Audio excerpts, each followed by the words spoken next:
4 decades later, life was taken rather more seriously. But individualism still had its place. Paul Gascoigne opened a showcase all of his own. Gazza was labelled a one-off, but was he that original?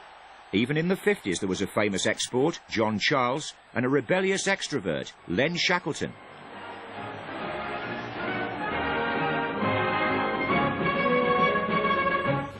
Well, good evening to today's sport and tonight's sports headlines. And we begin with soccer. There was a bit of bother at Main Road with that star of stars, Len Shackleton, being booed by the crowd. Well, I usually seem to drop the odd clanger now and again, but it was nothing really.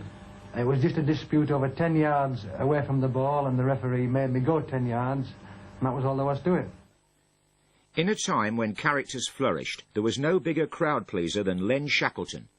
If he flouted authority, it just added to his appeal. He came as near as anyone to making the ball talk, playing to packed houses in the northeast of England, where they knew a player when they saw one. In the austere atmosphere of post-war Britain, Shack's shimmies and slaloms were a spot of light relief, unless you were playing against him. If Matthews and Finney were wingers par excellence, Shackleton was the epitome of the old-fashioned inside forward, who carried the ball with care and conviction. In short, he was a joy to watch. But it was Shackleton's charm and his cheek that set him apart. As well as pleasing the spectators, Shack pleased himself. He upset the FA in 1955 when he left a blank page in his autobiography to sum up the director's knowledge of football. But if he became a maverick figure, Len had come from humble roots in Yorkshire. He'd worked down the pit as a Bevan boy after an abortive spell with Arsenal, and began his league career with his hometown club Bradford Park Avenue. In 1946 he moved to Newcastle United, scoring 6 goals on his debut in a 13-0 win over Newport County. For the Tynesiders, £13,000 inside left, Len Shackleton was the hero of the side. A final goal touch.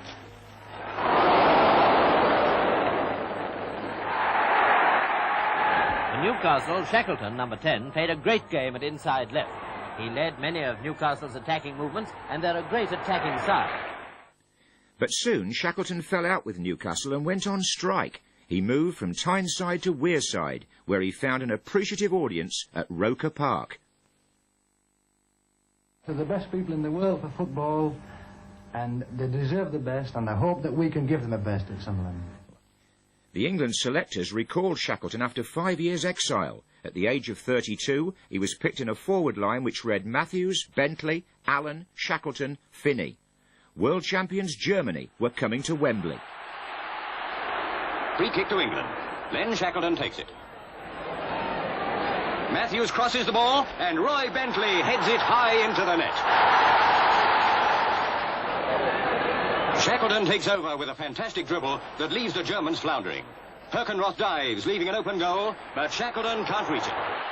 Shackleton did score England's third, an impertinent finish which summed up the man's class. But Len Shackleton never played for England again. His lasting memories were with Sunderland. He was one of the first household names when televised football arrived in the 50s. Into Fleming. Out now to Bingham, number 7. Shackleton's up mark, waiting back there, and Shackleton shoots. It's a goal. Shackleton, number 11. And Shackleton coming through on his own. He must score now. Great goal. Shackleton this time for Sunderland, taking a little time, but he scored. Back at Wembley in 1954, a young Welshman scored twice against England. And there's the first score of the game. Sullivan to Walchurch. Sullivan. That could be a dangerous one if Charles gets to it. It's a goal. John Charles of Leeds United was a colossus, equally adept at centre-half or centre-forward. In 1957 he joined Juventus in Italy, linking up with world stars like Giampero Boniperti. It was the supreme test, being asked to pull on the centre-forward shirt in the ruthless environment of Italian football. Yet the mild-mannered Welshman unwavering in the glare of intense publicity, took instantly to La Dolce Vita. Charles quickly attuned to the instant demands of the Italian league. In Turin, the high-profile Agnelli family was set on adding footballing riches with Juventus to their powerful Fiat motor empire. Charles was a sleek model, even at the then huge transfer fee of £65,000. The tifosi, the devoted Italian fans, took immediately to his bold style, his powerful shooting, and the fearless way that Charles led the Juventus forward line. They also admired his temperament. Charles never retaliated in the face of provocation, and they christened him Il Gigante Buono, the gentle giant. In his first season, Big John scored 29 goals as Juventus stormed to the championship. There would be 2 more titles in the next 3 years. They voted Charles Il Campione Preferito, the player of the year. His reputation remained intact more than 30 years later. Whenever he returned to Italy, John Charles was feted. To the Italians, he became more than just another expensive footballer. He was a hero.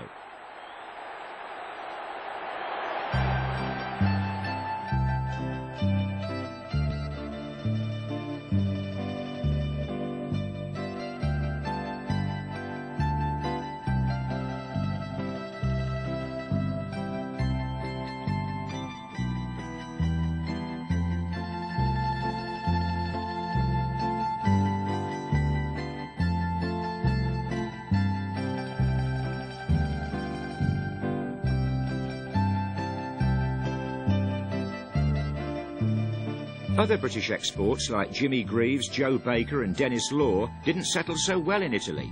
Charles explained why.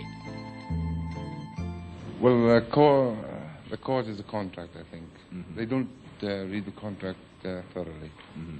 There's a lot of things in the contract which are not in the contract of an English player in England. Mm-hmm. And I think they get a bit mistaken with that. Now, you, of course, have had no trouble at all. Is this because you had your contract well read? Yes, as a matter of fact, I did, yes. Now, what do the Italian people think of this trouble between the British players and the clubs? For instance, you're in Turin, where we have the Dennis Law trouble. What do the Turin people think? Well, they're getting a bit fed up with it now, I think. Mm-hmm. They keep it, well, they like arguments, you know, but I think they're just getting them down a bit now with all these, with just Dennis and Jimmy going back, wanting to go back so quickly. The Italian football fans love this headline news, then, do they? Oh, yes, they like it, just because they can argue in the cafes and the bars and everything like that, you know. So the thing that some people think it brings the game into disrepute in England, but in Italy, it really helps the game, does it? Oh, yeah, well, I think it does, yes. But in 1962, Charles took off the Juventus shirt. His old club Leeds tempted him back. Well, Leeds United, for the second home game of the season, have put up the prices again. From 25 bob and a pound for the stand, 12 and 6 for the terraces, 10 bob for the paddock, and 7 and 6 for the ground. Now, is John Charles worth 7 and 6? Well, I don't know, but I think if we have to pay 7 and 6, he'll have to be very good. John Charles isn't worth 7 and 6. There's better players than John Charles in the country. You don't pay 7 and 6 to see them play. No, I don't think so. I don't see why we have to double the gate money just to pay £53,000 anyway. Definitely not. No working man can afford 7 and 6 to go and see a football match. I think it would have been much better for everyone concerned if they'd put a shilling on over the whole season. No, it's not worth 7 and 6. He shouldn't have been allowed back in the country to play football. It's not worth 7 and 6, and if Leeds United want the money back, they better put it up to about 5 bob, and they'll perhaps get bigger gates then, but not at 7 and 6. There's no player worth that. Well, I think he's worth 7 and 6, but if they put 6 per match over this season, it wouldn't have been as noticeable, and then there'd be no comments. Charles' second coming lasted only 11 games. He was homesick for Italy. John Charles, literally and metaphorically, simply rose above the crowd.